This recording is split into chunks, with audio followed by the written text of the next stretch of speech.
Hey everyone, welcome back to our channel. If you're new here, please subscribe. I'd really love that. If you're returning, how you doing? What we're going to be talking about today is what people are seeing and experiencing in everyday life when it comes to being of the prepared mind. And I get sent pictures, videos, emails, and links. And if there's anything that you guys want to send me for a video, my email's in the description box below. First thing, the last time I did a community intel video, someone told me that I am not allowed to talk about myself. They said, stop talking about yourself. This is about community intel. I forgot I'm not a part of the community, right? So I'm going to continue to talk about myself, whether you like it or not, okay? So the first email comes in from a community member, and she said, have you heard about Project 25? I have. And I've been listening to different people talk about it. And I'm like on the fence, you know what I mean? Because it seems like there's good things, but there's bad things, but there's gray areas. And there seems like there's a lot of gray areas. And she said, I just found out about it and I got my hands on the 922-page book. Oh, good Lord, girl. She said, oh my God, it's a hard read. And I love you all so much. I spent 3 days reading this plan. Oh my God. No, you didn't. She said, my eyes hurt. And once again, we have another group telling us how to live without asking us what we want our future to be like. Yeah, I know. So I've heard. You're not the only one to say that. Yeah. And I've heard that from both sides, left, right, Dem, Republic. It doesn't matter. I've heard that from both sides. Yeah. And I've heard it from people who are in their 20s, their 30s, their 40s, their 50s. I've heard it from all walks of life. Yeah. And she said, yet it turns out another huge piece of the puzzle why America has been falling in front of our eyes. This group is a foot of soldiers of what I believe to be the WEF and the Arch Group. Remember how I told you logic and reason was what they were going to use to enslave us, the controlled narrative or group pulling the strings in the White House just released their demands for Trump to do when he is president. They wrote a book that is called Mandate of Leadership Project 2025. They stated they will be controlling our government day one when he takes office. I don't know if you would allow that, honestly. They will be, according to them, giving ultimate power to the president and told people to fight the deep state. They wanted people to join them. I don't know. People like us, we don't join. You know what I mean? We're like we don't comply type people, you know? She said they stated they will be bringing Trumpism to the American people. There is no such thing as Trumpism. There's a such thing as TDS. There's a lot of people who have that. I have been researching about the Heritage Foundation, who is basically advertising for Project 25. I heard of them only because of Ron DeSantis supports them and adapted their school education policy and curriculum. I thought they were a history group to do with just universities. I had no idea they were the cause of our government collapsing. Their policies since 1979 have brought us to where we are today. They claim to be a conservative group, but it's code for NAZI KKK party, which is where their founders originally belonged to before they decided to put a heavy hand in politics. Well, KKK is really, that's Democrat, you know. She said everyone needs to understand who they really are before they join their project or campaign their project. Founders are Edwin J. Fulner Jr., who is a former think tank executive, congressional aide, and foreign consultant who co-founded the Heritage Foundation, a conservative think tank in 1973, and served as a president from 77 to 13 and again from 17 to 18. Joseph Coors, grandson of the beer, Coors Brewing Company, in 1977, after a regional agreement prevented the movement of the toxic aluminum waste from aluminum can production across adjacent state borders, Coors set up a Mountain State legal foundation headed by local lawyer James G. Watt to fight the environmental constraints in the court. Watt later became U.S. Secretary of the Interior and appointed local attorney Ann Gorsuch as head of the Environmental Protection Agency to dismantle toxic waste disposal laws, causing an outcry that got her sacked by Reagan after 22 months after which Watt was forced to resign for politically insensitive remarks. Paul Weyrich was an American religious conservative political activist and commentator associated with the New Right. He co-founded the Heritage Foundation, the Free Press Foundation, and the American Legislative Exchange Council, and coined the term moral majority, the name of the political action group Moral Majority that he co-founded in 1979 with Jerry Falwell. They must be the foot soldier group for the WEF. Henry Kissinger is one of their more famous members, right? You can already see the connection. Oh, yes, I can. Became active in Eastern European politics after the Cold War, figuring prominently in this effort was Weyrich's right-hand man, Laszlo Pastor, a former leader of the pro-Nazi Arrow Cross Party in Hungary, which had collaborated with the Third Reich. After serving 2 years in prison for his Arrow Cross activities, Pastor, and that's P-A-S-Z-T-O-R, found his way to the United States, where he was instrumental in establishing the ethnic outreach arm of the Republican National Committee. Huh. That's insane. This is a very long...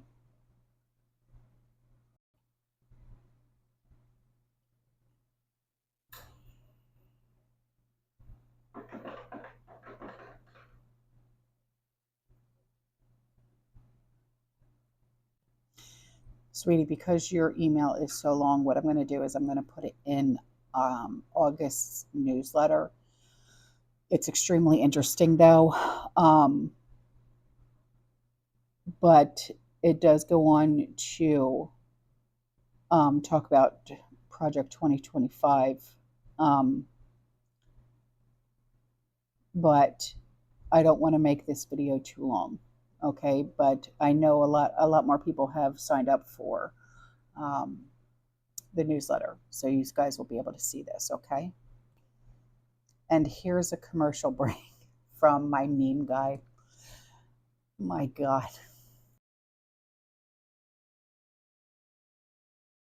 So here are some really awesome pictures that were sent in by a community member. She said, "Hey Jips, 'tis the season. I'm busier than a one-armed paper hanger." Really blessed so far, considering we haven't had rain. The fields are so dry, they're dusty. Well, God, it's been doing nothing but raining here. Keep in mind, I'm doing all this with one hand and arm in a permanent cast. Oh, good God, Lord. She said, so if I can garden and can, almost anyone can. In a few days, it will be time to can the tomatoes. Tomorrow, I'll be canning cowboy candy. Ooh. Thank you for the daily encouragement you give to the community. Well, thank you.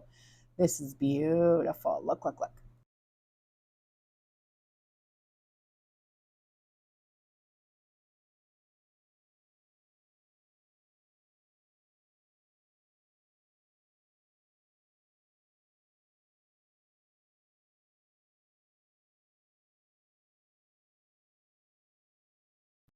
So here's something that was sent in by a community member. Oh, my nose itches.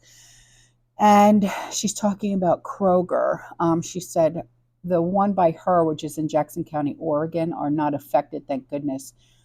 But she left me a link showing all the stores across the United States. Kroger and Albertsons released a list of stores and the companies they plan to sell.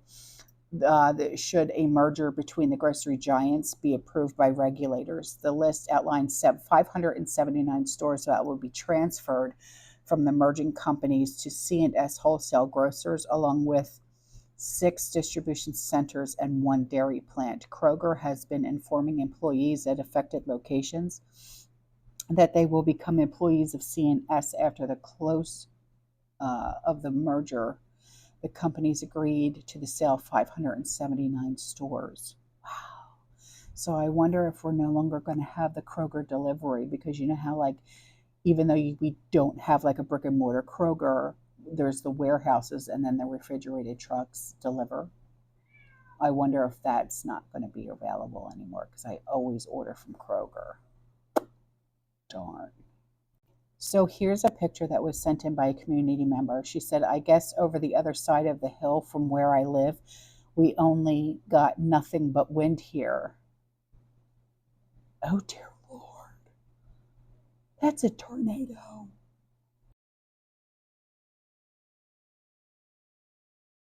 So there were a handful of new laws that were passed here in Florida, and some of them have sparked some controversy. So I'll leave a link for you guys if you live here in Florida. And there's a breakdown of some of the most notable ones. And one of them was a certain kind of education in school.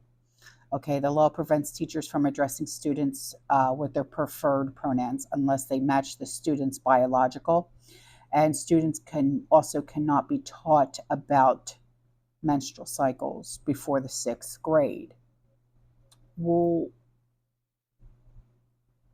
what if you were like me and you started that before the 6th grade? Just saying, because I was 11. I mean, I know, but you know me. Anyway, the next one is property rights. This law gives homeowners more power over maintaining, developing, or improving their property for personal use. The next one is a balloon release ban. This law bans releasing balloons in Florida. It's designed to protect sea turtles and marine birds. It replaces an extended ban on releasing 10 or more balloons within 24 hours. Okay. Well, because when the balloons lose their oomph, like with the helium, the strings, I mean, because you have the strings that are attached to the balloons, it goes into the water and it gets tied around the animals and stuff like that. And it's not right. The next one is the heat break ban. This law bans local governments from requiring heat and water breaks for Floridians working outside. It also bans local governments from making their contractors pay more or establishing policies that aren't needed. And see, that's some bullshit right there, okay? Um, so, like, if you work outside, okay, your employer doesn't have to provide you with water or anything to keep you hydrated. And like, I know, like, all right, like my sister, okay, she owns a company, and on the back of all of her work trucks, she has, those really big yellow igloo coolers, and they're like, and they've got the spout on them. She always makes sure those are full of ice water for the guys so they stay hydrated so nobody gets sick on a job site. Well, now they're saying you don't have to do that anymore if you don't want to. Well, any good employer who has crews working outside is going to continue to do that so nobody gets sick and gets dehydrated. I mean, what the hell, you know? Um, the next the next one is squatting. Thank God. This law allows homeowners to remove squatters from their homes and give law enforcement the power to remove the squatters upon the homeowner's request. Oh, thank the good Lord. No kidding. I mean, wow. Okay, here is an email from a community member. And she said, on Tuesday, June 25th of 2024, I wrote down in my journal that the Holy Spirit woke me up and I felt a spirit of heaviness and that someone was going to perish. I felt this heaviness all that day and I prayed. I believe that God put this on Christians' hearts. And in all the spiritual warfare, God saved 45 that day. This is all going to get more evil as November 5th comes closer. I don't know if this is part of the big chess game to control the world or what, but I do know we are in big spiritual warfare. I agree. I agree. I really do. And then, oh, she sent me another email and it says a family member called me a while ago and said, what's going on with 45? What happened to him? He knows I keep up with the true news and called me. I told him the story of what happened. And he said, this is going to be just like Archduke Franz Ferdinand. Okay, who's that? Archduke Franz Ferdinand and Karl Ludwig Joseph Maria of Austria. Oh, we're going back to the 1800s. Okay, it was their heir presumptive to the throne of Austria and Hungary. His assassination in Sarajevo was the most immediate cause of World War One. Oh, good God, girl, don't go there. Come on. On June 28, 1914, Franz Ferdinand and his wife were assassinated in Sarajevo by a 19-year-old, and this kid was 20, 19-year-old Gavrilo Princip, a member of the Young Bosnia. Franz Ferdinand's assassination led to the July Crisis, precipitated Austria-Hungary's declaration of war against Serbia, which in turn triggered a series of events that eventually led 4 weeks after his death to Austria-Hungary's allies, Serbia's allies declaring war on each other, starting World War I. Franz Ferdinand's assassination led to the July Crisis and precipitated Austria-Hungary's declaration of war against Serbia, which in turn triggered a series of events that eventually led, 4 weeks after his death, to this. Okay, then the children were sent to live in Arstetten Castle, Arstetten. The eldest, Sophie, was 17 at the time. She lived until 1900, and Princess van Hohenberg remembers her stories. They had to leave Konopiste, Konopiste, with a small little suitcase, and the suitcase was searched to be sure they didn't take any souvenirs.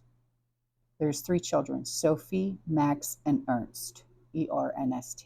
The United States later declared war on German ally Austria and Hungary December 7, 1917. Germany's resumption of submarine attacks on passenger and merchant ships in 1917 became the primary motivation behind Wilson's decision to lead the United States into World War I. We all knew this chess move, just didn't know it would be now. The next chess move is not pretty at all. Please continue to pray for peace in people's hearts, repentance in politicians' hearts, and safety for our families. No, we are praying for you. Well, thank you, sweetheart. I always pray for you, Terry, because you're such a sweetheart. Guys, I would have never have put 2 and 2 together, ever. Never. Wow. Y'all. My meme guy, I swear, he comes up with the craziest stuff. He said, I like to look of the banner of the 911 site. Did you see anything else? Oh, no, thank you, John. He made the banner and the new profile picture for my husband's YouTube channel. Yeah. And he said, also, here's a meme for because of what just happened. Oh, you are so funny. Dear God, John, here's another one. Oh, I don't know how you do it. He said the signs were all there. Nice smile, great student, voted most likely to assassinate someone who doesn't agree with. You know, they're saying that he was a Republican. Yeah. And I don't want to get into it anymore. I really don't. You know, I was for the video that I did with the new footage that I found and stuff like that, and how I called out like the Secret Service and stuff like that, because I really do feel that they failed. And oh, here's the picture. Okay, so getting back, I was actually called a liar by somebody in the comment section. I said, really? I'm a liar? Okay, then fact check me then. Fact check me. Come on. If I'm such a liar with everything that I said in that video, fact check me, because I fact check myself. So fact check me.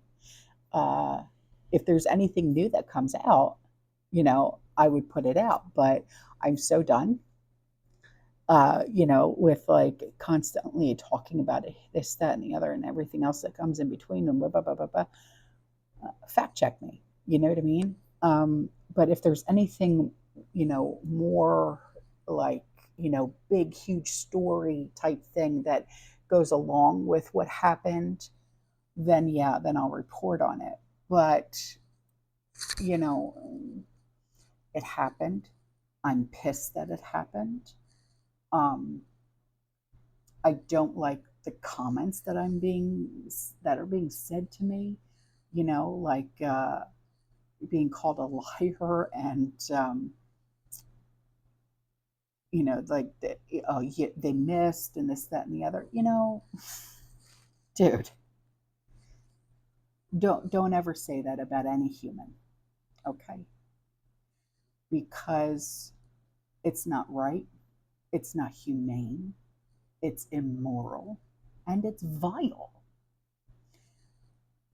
to say anything about anybody like that. You are a vile human being, plain and simple. I would never say that about 46, so don't you dare say that about 45. Okay? So, um,